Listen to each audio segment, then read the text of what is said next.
Hello and welcome to Siyasat TV. I am Sumayya Junaid Ahmed bringing you the news. Here are the headlines. Congress loses power in Puducherry. V. Narayansamy resigns and blames BJP. Crowd gathering doesn't lead to revocation of laws, says Union Agriculture Minister Narendra Singh Tomar. 81-year-old poet activist Varvara Rao granted bail in Bhima Koregaon case. Supreme Court allows Karti Chidambaram to travel abroad with conditions. Ex-Prime Minister Narasimha Rao's daughter is KCR's candidate for Legislative Council.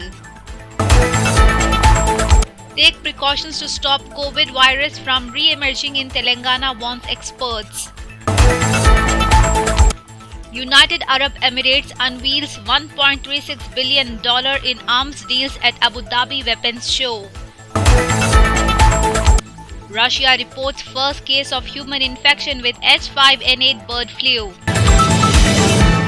Let's begin with our top story. The Congress government in the Puducherry collapsed today after losing its majority and Chief Minister V. Narayansamy resigned. After two exits on Sunday, the government's number had dropped to 12 MLAs in the House, where the majority marks to 14.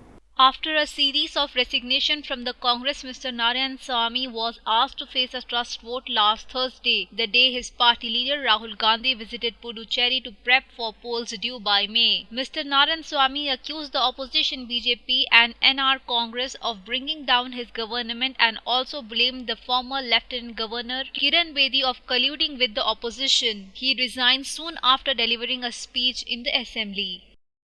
Moving on to our next story, Union Minister Narendra Singh Tomar on Sunday reiterated that centre was ready to talk to the farmers protesting against the new agricultural laws and said that mere gathering of crowd does not lead to revocation of legislations. He urged the agitating farm union to tell the government which provisions in these laws are anti-farmers. The Agriculture Minister told, considering the issue with sensitivity, the government had held 12 rounds of talk with the farmer unions, but decisions on the basis of talks could be taken when objections over the new farm laws are pointed out. He added the union should tell us to what is anti-farmers in the new laws. And Varvara Rao, the 81-year-old poet activist who has been in jail for 2 years now in the Bhima Koregaon case, was granted bail for 6 months by the Bombay High Court today on the medical grounds.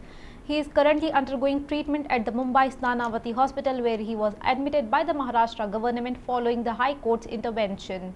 Mr. Rao has been asked by the court to remain in Mumbai and be available for investigation whenever needed. He will also have to submit his passport before the NIA, National Investigation Agency court, and he has been forbidden to establish any contact with his co-accused in the case. He has to submit a personal bond of ₹50,000 and two sureties of the same amount. Moving on, hitting out at the Modi government over rising fuel prices, Congress leader Rahul Gandhi today accused of it emptying pockets of the common man and filling the pockets of the friends for free. The Congress has accused the centre of looting by imposing high taxes on petrol and diesel and has demanded its rollback to provide relief to the common man from onslaught of rising prices. He said in a tweet in Hindi, when you see fast-moving meters while filling fuel in your car at the petrol pump, do remember that the crude oil rates have not risen but fallen. And Congress MP Karti Chidambaram, who is being investigated in the ₹305 crore INX media money laundering case, has been allowed by the Supreme Court to travel abroad. He has also been asked to deposit ₹2 crore with the court. The Enforcement Directorate today opposed the deposit amount of ₹2 crore, saying that another court has asked him to deposit ₹10 crore and the same must be continued. Mr. Chidambaram's lawyer, Congress leader Kapil Sibal, argued that his client is a member of a parliament and that he is not running away, saying that its deposit amount of ₹10 crore should be waived. The INX media scam case saw his father, former Union Minister P. Chidambaram, imprisoned for more than 100 days in Delhi's Tihar jail in 2019. Alright, Dr. V.K. Paul, Niti Aayog member who leads the centre's pandemic response team, said details of the large-scale participation of the private sector in the COVID-19 vaccination drive will be available in the matter of days. So far, more than 1.7 crore vaccine doses have been administered to the healthcare professionals and frontline medical workers. The private sector's full-scale partnership in COVID-19 inoculation drive will be necessary as more and more sections of the population become eligible for the jabs. For now, only healthcare and frontline medical staffs are being vaccinated, but even then there are concerns of number of them skipping vaccination despite the center repeatedly telling the vaccines are safe. Let's bring you the latest on the COVID figures in the country. India's COVID-19 tally caseload crossed 1.10 crore mark with 14,199 new coronavirus cases, 83 deaths reported in the past 24 hours. Remember, this is the government data shared by the Health Ministry coming up early this morning.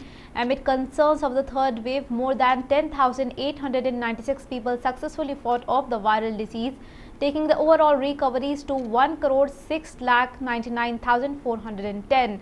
The country now has 1,10,05,850 cases and more than 1,56,000 lives lost due to COVID-19, whereas Telangana recorded 114 new COVID-19 cases and 1 fatality. Let's shift our focus to Telangana, where former Prime Minister P.V. Narasimha Rao's daughter Subhi Vani Devi will be a candidate of Telangana Chief Minister K. Chandrasekhar Rao's TRS party for the polls to the Telangana Legislative Council. Miss Vani, an artist, will file her nomination papers from the Mehboob-Nagar Rangareddy Hyderabad Graduates Constituency. Biennial elections to the Legislative Council from the graduates constituencies will be held on 14th of March. The move by the KCR is significant after the high praise last year for P.V. Narasimha Rao, a Congress veteran who was the Prime Minister in the 1990s and presided over a massive economic reforms with Manmohan Singh as the Finance Minister. The TRS government also announced a year-long centenary celebrations for P.V. Narasimha Rao. A married woman jumped from a building at Kisera on Sunday night. It was learned that woman was depressed over having no children and restored to an extreme step. 27-year-old Satya Santoshi got married to Pawan 3 years ago, and the couple was residing in a flat in Srinivasa Nagar colony in Kisara. According to the police, the couple had a quarrel on Sunday night, following which the woman jumped off the building. Local residents informed the police, who rushed to the spot and shifted the body to Gandhi Hospital for the post-mortem. A case has been registered by the police. Alright, G. Vijaya Lakshmi today took charge as a mayor of Hyderabad at the GHMC office in the city, and Srilatha Reddy also assumed charge as a deputy mayor. Both corporators from TRS party were elected as mayor and deputy mayor earlier this month on 11th of February. Minister Talasani Srinivas Rao, Khairathabad MLA D. Nagendra and Rajya Sabha MP K. Keshav Rao were present. Later she visited Gun Park to pay tributes to Telangana martyrs. Moving on, senior health officials have said the re-emergence of COVID-19 infections across the several states in the country, which is being associated with the new variants of SARS-CoV-2 virus, is clear indication that the virus will find new ways and thrive unless strict COVID-appropriate behavior is sustained. Director of Public Health Dr. G. Srinivas Rao said that we have maintained and improved the surveillance activity in Telangana. In last 1 week, we have strengthened our surveillance systems further, and we are very much aware of the potential troubling hotspots in the city and state. However, one also must remember that all this preparedness won't be effective if the general community doesn't follow COVID-appropriate behavior. Moving on to our international news, major arm makers are attending a weapons show in Abu Dhabi, capital of the United Arab Emirates, hoping to seal deals with the militaries across the Middle East. At the opening of the United Arab Emirates revealed that it has signed $1.36 billion in local and foreign arms deal to supply its forces with everything from South African drones to Siberian artilleries.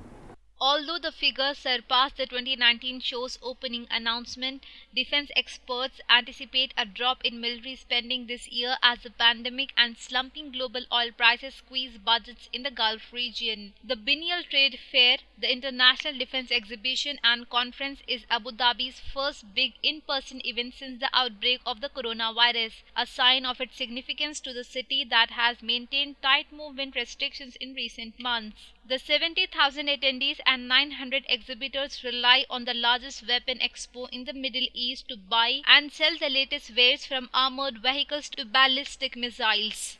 Hundreds of thousands of protesters have gathered in cities and towns across Myanmar as business also shut their doors despite the country's military warning of further loss of life if people answered a call for general strike opposing its February 1st coup. Today's rallies, which local media called the biggest date since the military takeover, came as United States warned it should take firm action against the Myanmar general if they continue to crack down on people calling for restoration of country's elected government. In Myanmar's largest city, Yangon, tens of thousands of gathered in the hot sun chanting release all the detained leaders and don't go to office breakaway, while local stores and international chains including Yum Brands, KFC and delivery heroes Food Panda announced closure. The head of a health consumer watchdog said Russia has registered the first case of the strain of bird flu virus named AH578 being passed to humans from birds and has reported the case to the World Health Organization. Outbreak of H578 strain have been reported in Russia, Europe, China, the Middle East and North Africa in recent months, but only in poultry. The highly contagious strain is lethal for birds but has never before been reported to have spread to humans. The majority of human bird flu infections have been associated with the direct contact with the infected live or dead poultry, though properly cooked food is considered to be safe. Bird flu outbreak often prompt poultry plants to kill their birds to prevent the virus from spreading and avoid importing countries having to impose trade restrictions. Before we wrap up our bulletin, let's have a look on our headlines. Congress loses power in Puducherry. V. Narayansamy resigns and blames BJP. Crowd gathering doesn't lead to revocation of laws, says Union Agriculture Minister Narendra Singh Tomar. 81-year-old poet activist Varvara Rao granted bail in Bhima Koregaon case. Supreme Court allows Karti Chidambaram to travel abroad with conditions. Ex-Prime Minister Narasimha Rao's daughter is KCR's candidate for Legislative Council. Take precautions to stop COVID virus from re-emerging in Telangana, warns experts. United Arab Emirates unveils $1.36 billion in arms deals at Abu Dhabi Weapons Show. Russia reports first case of human infection with H5N8 bird flu. These were all the updates. More news on the other side. Thank you for your time. For more news, stay tuned to Siyasat TV.